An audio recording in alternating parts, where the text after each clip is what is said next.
Greetings, Earthlings. Hello, my fellow weirdos and wildlings. I'm Vi, the Abysmal Witch, and I am coming to you live from my car. And the drizzly rain of the lower mainland, so you will potentially hear the occasional squawk, squawk of my wiper blades, because that is my reality. The nice thing would be if you could hear a little of the pitter-patter soft noise. So today, I have as my topic, and I laugh a little bit in kind of horror because it's not a well-prepared topic, and while it has real meaning inside of me, I'm not sure how well that meaning is going to come out today in the ramblings, but we are about to discover this, my friends. Yes, we are. The topic is healthy boundaries. And if you're going, healthy boundaries? Why are we talking about healthy boundaries and we're talking about magic? Well, you are the ones who really listen to what I have to tell you. Healthy boundaries are an absolute necessity when doing any type of arcanum, any type of magic, and heavens help you if you are working with any entity with its own will, and actually doesn't need its own will and drive. Clarity is kind. Clarity is kind. Renee Brown. Clarity is kind. Unclear is unkind. Boundaries create clarity. They say, this is acceptable, this is not. They communicate them well to the people on the other side of the boundaries so that they understand when they have overstepped and when they have not. So understanding that, my brain is going to a very bad example, which is the whopping a puppy on the nose when they pee inside. It's actually very bad to do. It's not helpful. But maybe you have somebody who is a tickle monster, loves to tickle people, going, the first time they try it, going, no, it's a boundary for me. It's not okay. I do not feel good. I do not enjoy this. In healthy adult relationships, healthy child relationships, really just healthy relationships, saying, no, this isn't fun for me, should be the end of it. Done. End of story. No more tickling. Because to continue after someone has said no is a violation of their own, especially in this case, their own bodily autonomy, is deeply disrespectful, and says that what is important to the other person doesn't matter to you, and what your own desires or what their own desires. The person on the side of the doing after somebody has said no is being an asshole and an asshat and self-centered and going, my opinion, my perspective is more important. And there are times that someone says no and you still have to push through and go, I know you don't want to, I know you said no, but unfortunately this is a required thing that we have to do. And that is also part of adulting, as is actually recognizing when the situation is one and when it's at the other, right? There's always nuance, there's always exception, there's usually both things, like both examples exist, both sides of that exist, where saying no should absolutely be respected, and times when the saying no doesn't get respected, and for real reasons that do not make it a bad thing that it wasn't respected. But you gotta look at your circumstances. And this is where the healthy boundaries come in, because if somebody said no and the response was, I understand that, and while I want to respect that boundary, we have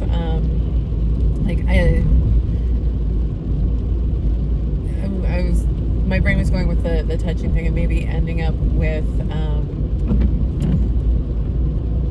somebody who's in the hospital doesn't want to be touched, but the only way that their injury is going to be able to be dealt with is by touching them, which again, it's bodily consent. There's not a lot even there. People can say, no, I don't want to be helped. And isn't it a right to not help? It becomes more difficult when we're talking about children, for example, where they don't necessarily have the information, experience, cognitive ability to have a deep understanding of what is going on, and would say no to vaccines because, oh my God, it's going to hurt and I don't want the pain, not understanding that by getting the vaccine, they are going to actually suffer less in their life and feel better and live longer, which generally, I'm sure as a concept they would be for, but getting past the initial moment into the long term can be difficult. Anyway, that was a little bit of grounding, unintentional-ish, on the subject. So now let's get into why. Why does this matter when it comes to doing magic, when it comes to doing anything in the arcane realm? Well, because, one, other beings could very well take advantage. If you do not have clear boundaries, that's open season, right? If you're not clear in your boundaries, you're not clear in your magic. And then, if you're not clear in your magic, the results are going to be unpredictable. They are going to potentially be disastrous from your perspective or somebody else's.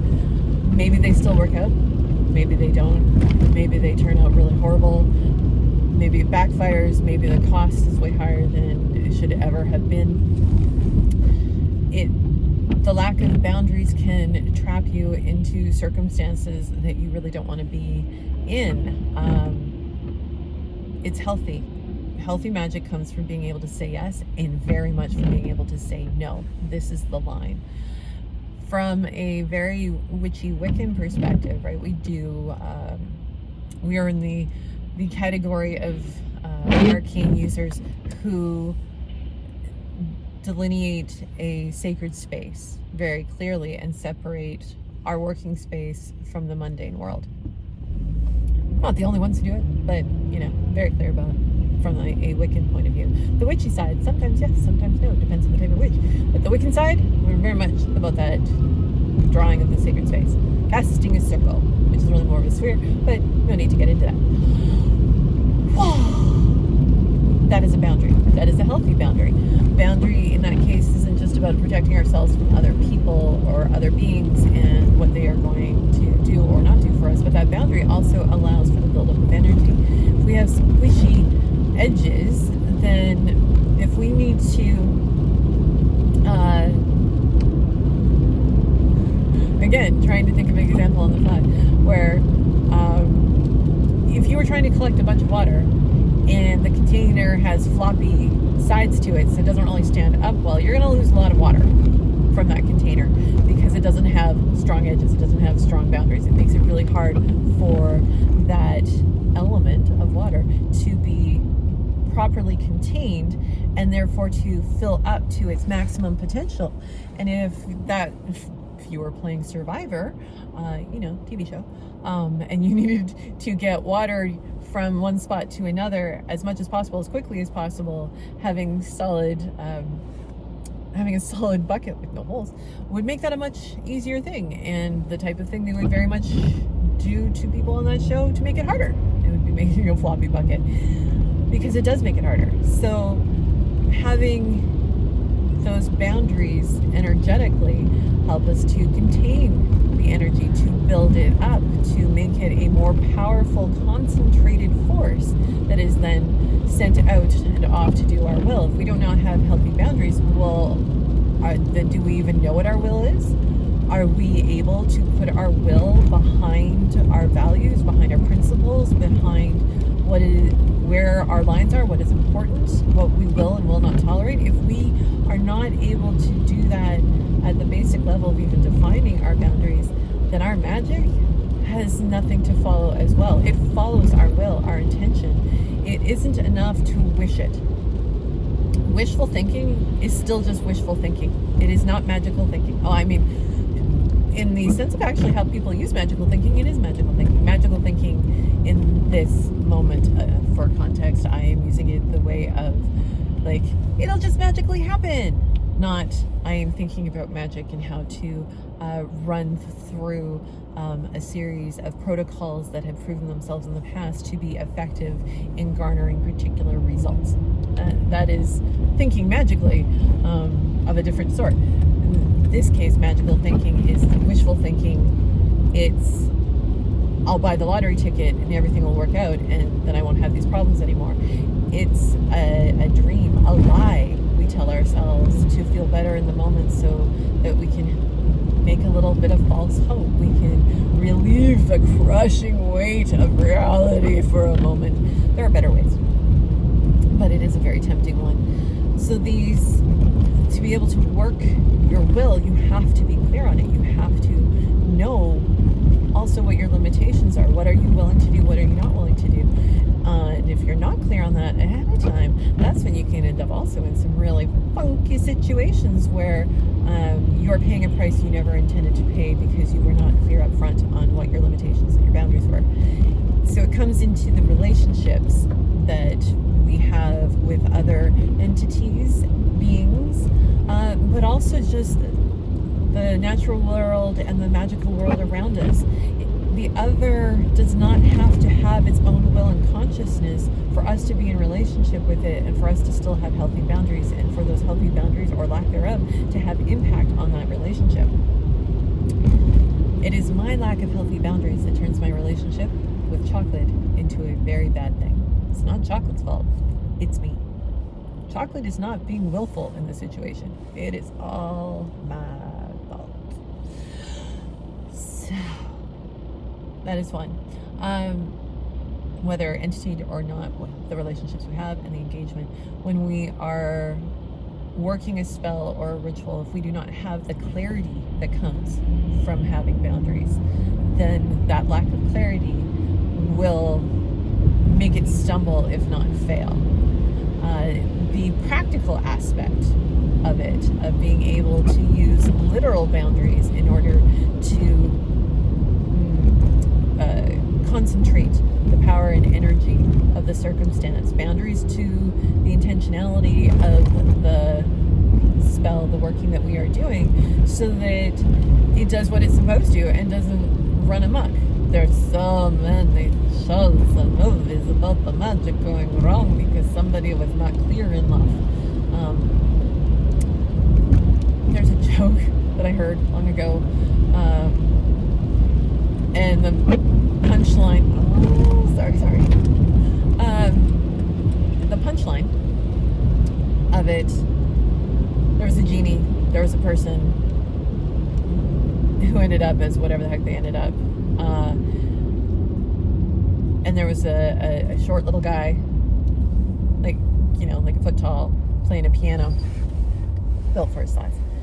And whatever it was the second person got turned into, which I do not remember right now, the pianist said, "Do you really think I asked to be a 12-inch pianist?" Apparently the genie had a little bit of a hearing issue. So, clarity. And the more clear you are, it can also help if there is translation and or perception or reception issues on the other side. If you mumble, the other side has to be very good at understanding mumbling in order to be sure of what you said and to be able to fulfill, meet it, whatever, in the way that you intend. Versus if you were to speak slowly and clearly, then much greater chance that what you are said is going to be received in the way it was intended and therefore get acted on, hopefully, in the way that you desired. All of this is why healthy boundaries. It is for our own safety, it is for the safety of others, it is for the benefit of our workings and our magic, it is for the benefit of our long-term will, our standing with ourselves and with the universe and with the watchers, if you will, or the witnesses, as I prefer. All the things are helped. Healthy boundaries. Practice with the real people. Practice with yourself. I'm going to leave it at that. I'm going to wish you much love and adunis. Blessings of the wild and weird to you. Blessed be.